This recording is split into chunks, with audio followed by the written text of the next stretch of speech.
NBA rivalries and beefs usually happen between teammates or teams that often meet in the playoffs. James Harden and Giannis Antetokounmpo never played together and have never met in the playoffs, but they still traded subliminal and not so subliminal insults over various interviews in the last few years. Here is the complete history of the unusual and entertaining beef between the Beard and the Freak. The MVP race.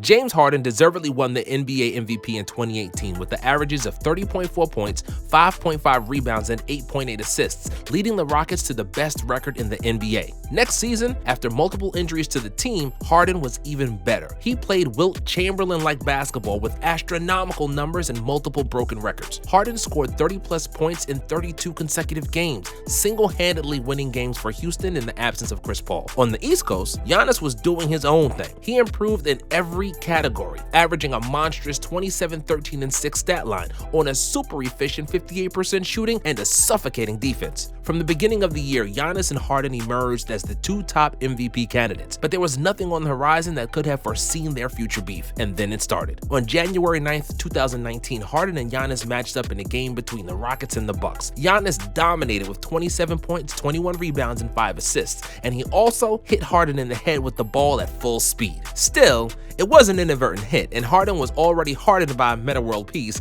and has gotten much better at withstanding blows to the head. Antetokounmpo immediately apologized to Harden. James laughed about it later in a post-game interview, and their relationship seemed mutually respectful. However, as the MVP race was heating up, their relationship has gotten colder. Giannis won the award for the most valuable player, and Harden didn't even appear at the NBA awards ceremony, knowing in advance that the Greek Freak was going to win. I had a season for the books, but it's out of my control. Once the media creates the narrative about one person for the beginning of the year, I think they just run with that narrative until the end of the year. I don't want to get into details, but all I can do is control what I can do and do what I was supposed to do at a high level. Only in a few seasons, anybody ever did that, Harden said in a radio interview in August. In September, he spoke to GQ and one-upped himself, again talking about the MVP injustice. You can't tell me that a guy whose team was a 14 seed at one point last year and ended up a 4 seed with everything that was going on, with so many injuries, and who went on a 32-game, 30-point streak, 8 50-point games, 2 60-point games in one season, and all the talk was about Giannis Antetokounmpo? There's no way.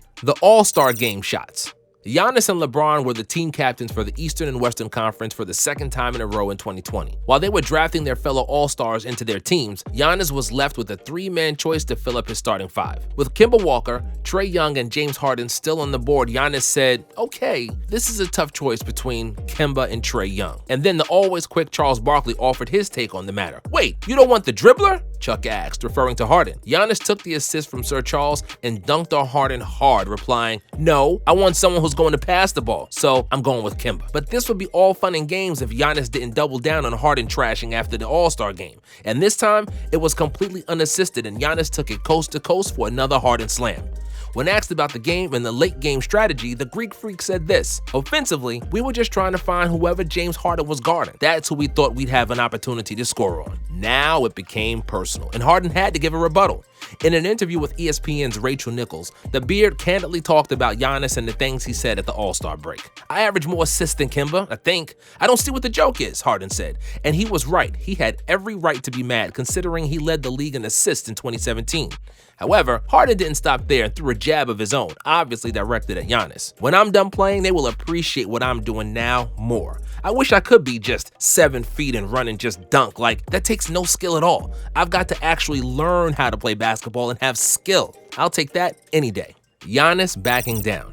Even though it was him who was the primary facilitator of the beef, Giannis has backed down from trashing Harden. When asked about Harden's remarks to Rachel Nichols, Antetokounmpo said that there hasn't been a back and forth. "I'm not that type of guy. I've never tried to take stabs at somebody. Maybe sometimes it might come out like that, but I'm definitely not. If that's what Harden believes, that's what he believes." About a month later, he went one step further and actually praised Harden during an Instagram live session. When asked about who was the hardest player to guard in the NBA, Giannis said James Harden, albeit with a ton of pause between the question and the answer. Still, this praise was a nail in the coffin of this unusual MVP beef, and the two superstars have since eased up on mentioning each other in the media. When Harden was trying to facilitate a trade from the Rockets at the beginning of the 2021 season, he gave Houston a list of teams where he would like to be traded. Surprisingly, the Bucks made the cut, and it would be interesting to see how these two would have behaved if they ended up as teammates. But it didn't happen. Harden is now with the Nets and in the same conference as Giannis. Their teams are looking to be on a collision course to meet in the Eastern Finals, which would undoubtedly add another chapter to the Beard and the Freak's rocky relationship. As a big fan of NBA beefs, I do hope that their playoff rendezvous comes true and that we see if their current truce can hold on.